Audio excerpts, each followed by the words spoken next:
जैसा कि आप सभी लोगों को पता होगा कि ओएनजीसी का जो आपका नोटिफिकेशन है वैकेंसीज का वो निकल चुका है, लेकिन उसको निकलने के बाद भी बच्चों के अंदर काफी कंफ्यूजन्स है रिगार्डिंग भैया कौन उसको फिलअप कर सकता है कौन नहीं कर सकता, उसका एग्जामिनेशन का फॉर्म कैसे होगा, उसमें जो आपका मार्किंग स्कीम कैसे होगा, कैसे उसमें सिलेक्शन प्रोसेस होगा।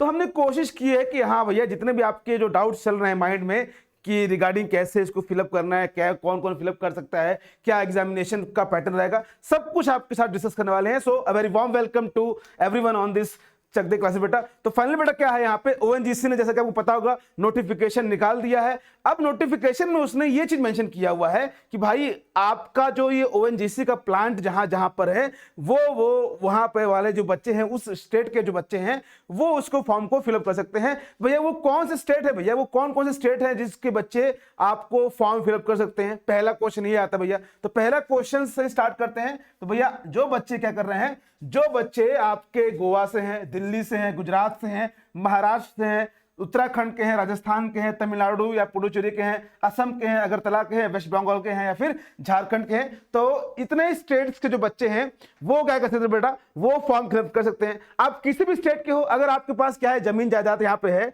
अगर आपके पास क्या है डोमिसाइल सर्टिफिकेट है इस किसी भी स्टेट में, तो बेटा आप क्या कर सकते हो उस स्टेट का जो वैकेंसी है सिर्फ उसी में फॉर्म फिलअप कर सकते हो। जैसे कि आप लोग हवा उड़ रहा होगा 992 वैकेंसी चल रही बेटा, 992 क्या है ओवरऑल वैकेंसी है, लेकिन आप सबके लिए अप्लाई नहीं कर सकते, आप सिर्फ अपने स्टेट के लिए ही अप्लाई कर सकते हो जहां पे तुम्हारा क्या है बेटा डोमिसाइल है, जहां का आपका घर का जहां पे आपका है वहीं पे आप लोग उसको अप्लाई कर सकते हो जिस भी स्टेट में आपका डोमिसाइल है। ठीक है, तो ये बात आप लोग ध्यान रख रहे हैं।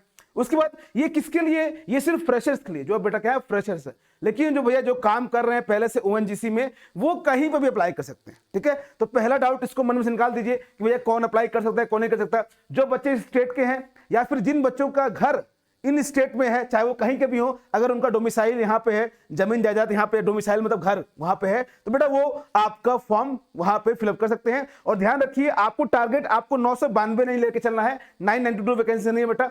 आप अपने स्टेट में जो वैकेंसी है उसको माइंड में रख के पढ़ाई करिएगा, तभी थोड़ा सा मोटिवेशन आएगा। 92 सोचोगे तो बहुत ज्यादा हो जाती है, वो आपको आपके लिए नहीं है बेटा, वो अपने स्टेट को फोकस करो कितना आपके स्टेट में वैकेंसी है, दैट विल बी एनफ। ठीक है, तभी वो अच्छे से और पढ़ाई हो पाएगी। ठीक है, तो भैया ये था पहला आपका डाउट जो हमने कोशिश किया कि हाँ क्लियर कर दिया।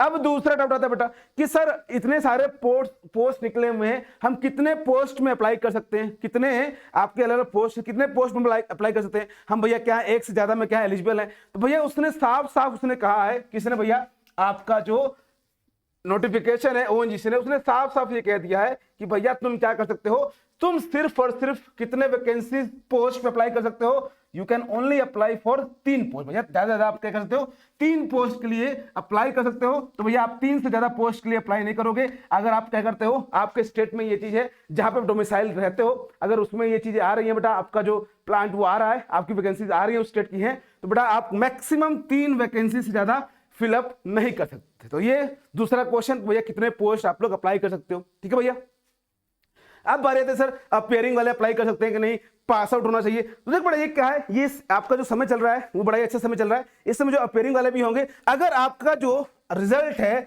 वो 28 तारीख तक मिल जाएगा, 28 ये जो आपका 28 तारीख है 28 मई है, अगर वहां तक आपका रिजल्ट मिल जाता है तुम इसको फिलअप कर सकते हो, अगर नहीं मिल पा रहा है तो भैया तुम नहीं फिलअप कर सकते। तो ये ध्यान रखिएगा। अब चौथा क्वेश्चन ये आता है सर कि इसमें हमको जो सर्टिफिकेट लगेगा, आप मान लीजिए कैटेगरी के हैं, तो भैया वहां का जो सर्टिफिकेट है वो कब तक का होना चाहिए। तो बेटा आपको जो सर्टिफिकेट है वो इससे पहले का होना चाहिए बेटा, जो भी आप सर्टिफिकेट लगाओगे कैटेगरी का तो वो बेटा क्या होना चाहिए, आपका जो लास्ट डेट है फॉर्म फिलअप का उससे पहले का होना चाहिए, ये आपको ध्यान रखना। तो ये छोटे छोटे क्वेश्चन थे जो बच्चों को दिमाग में आ रही है। अब आता है बेटा मेन, ये तो हो गया भैया, चलो साइड हो गया। अब मेन आती है बेटा, तुमने क्या किया बेटा, तुम्हारे स्टेट में वैकेंसी है, तुम्हारा डोमिसाइल है, तुम पास आउट हो या फिर तुम्हारा 28 तारीख तक आपका रिजल्ट आ जाएगा, तो भैया इसके बाद आता है मेन फंडा भैया एग्जामिनेशन। भैया एग्जामिनेशन का क्राइटेरिया क्या रहेगा बेटा, देखो बेटा एग्जामिनेशन का जो सिलेबस है, जो बच्चे मुझसे बार बार पूछ रहे हैं, सिलेबस बेटा आप क्या करेंगे, इसका सेंट्रल लेवल का पेपर है बेटा ये, तो आप एसएससी जेईई का जो सिलेबस है उसको टारगेट करके चलेंगे, इसको ध्यान रखेंगे, टेक्निकल का पोर्शन जो है। उसके बाद इसके अंदर ओएनजीसी के अंदर एक बड़ी अच्छी खासियत बात है जो इस बार उसने किया है कि भैया उसने क्या कहा है कि उसने इस बार एकेडमिक जो आपका बेटा क्या होता है परसेंटेज मिलता है आपके किसमें आपके कॉलेज में आप जब जॉब करते हो तो उसको भी उसने अहमियत दी है और कहा है भैया हम उसको भी नोट डाउन करेंगे। तो उसने क्या किया बेटा, आपका जो एकेडमिक है उससे भी उसने मार्क्स देने की कोशिश की है कि जो आपका एकेडमिक में परफॉर्मेंस रहेगा उसके ऊपर भी मार्क्स है। आपका जो सीबीटी टेस्ट होगा, कंप्यूटर बेस्ड टेस्ट होगा, वो 85 मार्क्स का होगा और आपका जो अप्रेंटिस सर्टिफिकेट होगा उस पर बेटा आपको 5 मिल जाएगा। तो ये आपको दिया हुआ है। अब बात करते हैं बेटा जो कंप्यूटर बेस्ड टेस्ट है, तो कंप्यूटर बेस्ड टेस्ट में क्या है आपको पता होना चाहिए। आपका नॉन टेक पार्ट आएगा कितना भैया, 20%, मतलब 20 नंबर आपका यहाँ पे, और जो आपका टेक्निकल डोमेन है वो बेटा क्या होगा आपका 80% आएगा। तो ये बेटा क्या आपका एक आपका ओवरव्यू है कंप्यूटर बेस्ड टेस्ट का। उसके साथ आपका जो एकेडमिक में जो आपका परफॉर्मेंस है उसके ऊपर भी मार्क्स मिलेंगे आपको, मतलब जिसका अच्छा परसेंटेज रहेगा तो उनको अच्छा मिलेगा। अब बात होती है सर यहाँ मार्किंग, आपका निगेटिव मार्किंग है, तो भैया इसमें जो आपका एग्जाम होगा सीबीटी उसमें कोई भी निगेटिव मार्किंग नहीं है। जो भी आपका कंप्यूटर बेस्ड टेस्ट होगा उसमें निगेटिव मार्किंग नहीं होगा।